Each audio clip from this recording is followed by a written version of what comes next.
One of the big conclusions that I've come to with this idea that people have a lot of objections is simply that you need more content to address those objections. Too often marketers try to be a little too superficial. They don't want to get into the details of the product and the details of the sales process. And they just kind of want to do this nice little storytelling element to the marketing, but you really do need to get into those details if you want to persuade somebody to buy a product, which is the most challenging aspect of marketing, at least marketing communications. So the kinds of content is going to be talking about things like a money-back guarantee, talking about things like no credit card required, doing detailed competitor comparisons, talking about integrations, doing price rationalization. So for example, talking about the total cost of ownership and calculating with very detailed, specific case studies why the price is justified. Talking about different security protocols to address things like, well, are you even suitable for a Fortune 500 company to use this product? You're going to use extensive social proof. So it's not just the 5-star reviews that you have on Capterra or wherever. It's also social proof from key influencers, okay? It's going to be social proof in terms of how much PR that you got in credible newspapers or TV spots, things like that.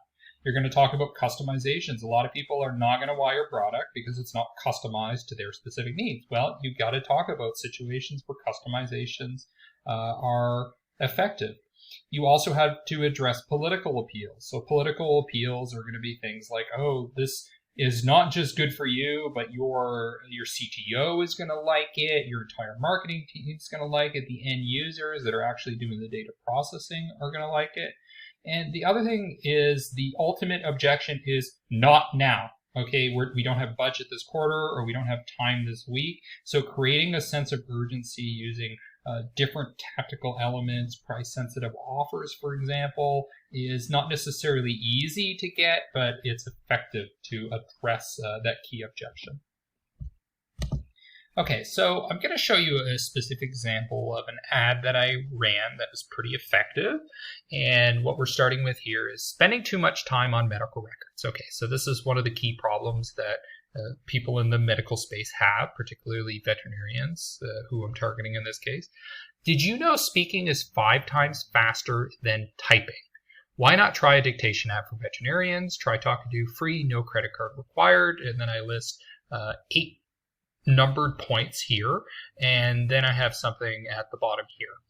Okay, so let's start with the bottom. Talking to is a game changer, Angela, veterinary medical director. So this is a form of social proof that proves that these objections that I'm addressing have some weight to them. It's not just us talking, it's also people in your industry talking. And then the bullet points largely are just about addressing objections. So whenever somebody advertises a free trial or a demo request, people immediately get defensive and they're like, oh, shoot. First thing is they're going to ask for a credit card. Okay, well, no credit card required. Okay, that's the second thing. And the second question they're going to ask in this industry is it going to work with my practice management software? Okay, guaranteed to work with your practice management software. Okay, this person is one step closer to doing the free trial because I'm addressing the objections piece by piece. No special hardware required. Okay, you don't have to buy anything extra. All right, well, I have an accent. Is it going to work for me? No, it's not going to be a problem. Okay, it's going to cut your documentation time in half. This is a benefit. But people are immediately going to object and be like, well, is it really, or are you just exaggerating? Well, we have a direct quotation from a customer that said that's what happened. Okay, it's very accurate. That's going to be a concern too. Is the dictation software accurate? Does it understand medical vocabulary? Yeah, it does. Well, it's going to be a pain in the butt to install and to use. It's easy to install and use. And then lastly, I conclude with another benefit, which isn't addressing an objection, but I thought it was important to add that as kind of a tertiary point. So you can see that I piece by piece addressed each of the objections. Now, how did I find these objections? Well, some of them is just looking through customer quotations. Others are guessing or using logic. And one of the main things that I did was look at Quora. So I asked Quora, asked veterinarians, why don't you use dictation software? And that's a lot of what came out here in terms of advertising, is just directly addressing the answers to that question. Okay, another thing is that objections come at different stages. So usually when we're talking about objections, it's in the sales space. So it's, why am I not buying now? Why should I buy you instead of a competitor?